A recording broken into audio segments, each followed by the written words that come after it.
Good evening, Bahamas. You're tuned into NB12 Weekend, broadcasting from Cable 12 Studios on Robinson Road. Coming up tonight in news, the BEC chairman daring the managers' union to strike.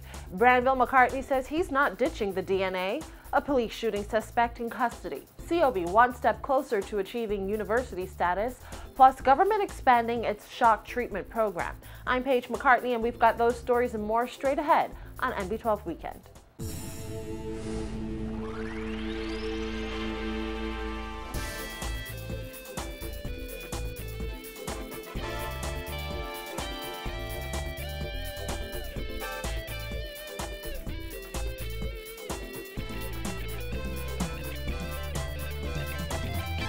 Welcome once again to NB12. As tensions rise between the chairman of the Bahamas Electricity Corporation and its workers' unions, Leslie Miller says he dares the bargaining agents who have been threatening industrial action to strike. Ask him why he didn't walk off. I dare him to walk off. I want him to be the voice of the walk off and see if he'll walk back through them gates. Tell him walk off. Him and all of them. Tell him walk off. Miller was responding to President of the Bahamas Electrical and Utilities Managerial Union, Clinton Minnis, who claims that employees were so fed up with the new rostering policy implemented by the chairman that they were prepared to walk off their posts several weeks ago. Right now, as per our contract, we have people who work in the mall, line staff and management staff. We work to make sure accommodate the consumers in the evening and all day Saturday. And since February of last year, there was a challenge where, as per the contract, we're not being paid. The chairman decided that we don't deserve it. The deputy prime minister instructed him on more than one occasion to pay the people. If you're having a cash flow problem, write the union and say what the deal is, but don't come with the attitude that these people don't deserve no money. This is the latest round in ongoing feuds between Miller and the union since his appointment as executive chairman in 2012. The union has also taken issue with the chairman recently blaming line staff workers for 20,000 customers accumulating bills of $5,000 or more. When asked how consumers were able to accumulate such high bills, Miller said BEC employees have given breaks to their friends. The union has also recently taken issue with the proposed privatization of the corporation, claiming those in authorities are not sharing pertinent information with workers. He probably knows more about the sale of BEC than I know. That's the thing that was done through the RFP. It has nothing to do with the management, with the board or anybody else that came from the Prime Minister's office. They're looking at it. They're reviewing it as far as I understand. And in due course, everybody would know what the score is. But I don't see why it concerns him. Because obviously some structural changes will probably have to take place. BEC salary is the highest in the history of this country. Okay, their productivity level based on independent studies is less than 50%. Maybe he could help us with getting his people up to scratch and ask them not to stop asking for money that isn't there. Since becoming executive chairman, Miller has also been at odds with the unions over overtime pay and the implementation of a shift system at the corporation. The BEMU president claims managers are working extra hours and are not being paid for them. And right now, the people are still owed 50% of that money is from February last year. I'm talking about line staff and management. That's why last Friday, we're going to have a massive walkout. And so people whose light were off from Thursday or Friday, they were going to stay off. And the union doesn't want to hurt the consumer, but they have to understand the man is violating our contract. And he's carrying on like he's some folk hero by doing foolishness and breaking the contract.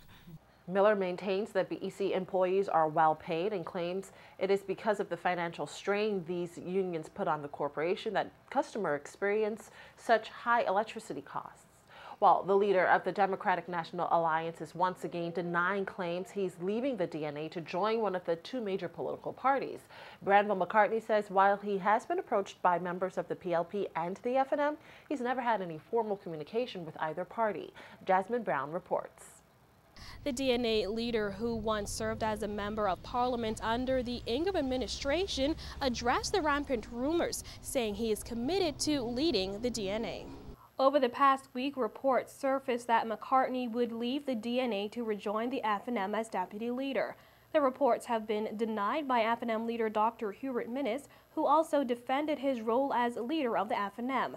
And now McCartney is also responding, saying he has no intention of leaving the DNA. We have seen now where there's some rumors out there that I have gone to the FNM or going to the FNM. That is not true. The DNA is stronger, bigger. Our base has grown tremendously. I am the leader of the DNA. I don't intend to go, as they say in that social media, go to the FNM to be the deputy leader. Not going to happen. I left power. I left the cabinet because I wanted what was good for this country. And the DNA, God willing, and if the people allow it, we will do what is good for this country if you give us a chance. The DNA leader says while he has been approached by members of the PLP and FNM, he has never had any formal communication with either party. Not officially. I mean, you have people talk and say, we need you here, we need you there, and so on and so forth, but not officially.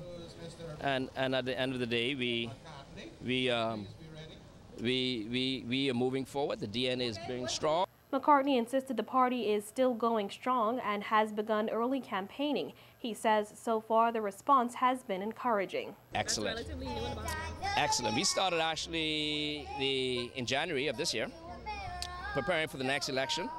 The DNA won no seats in the last general election, but made history by garnering the most votes ever for a third party in the Bahamas. The DNA got 13,186 votes of the 155,804 votes cast, which accounts for 8.4% of the overall vote.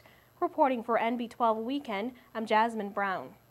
McCartney also weighed in on the recent reappointment of Leon Williams as CEO of BTC. McCartney, who was against the sale of BTC to Cable and Wireless in 2011, calls it strange that Williams would be appointed after he publicly criticized CWC.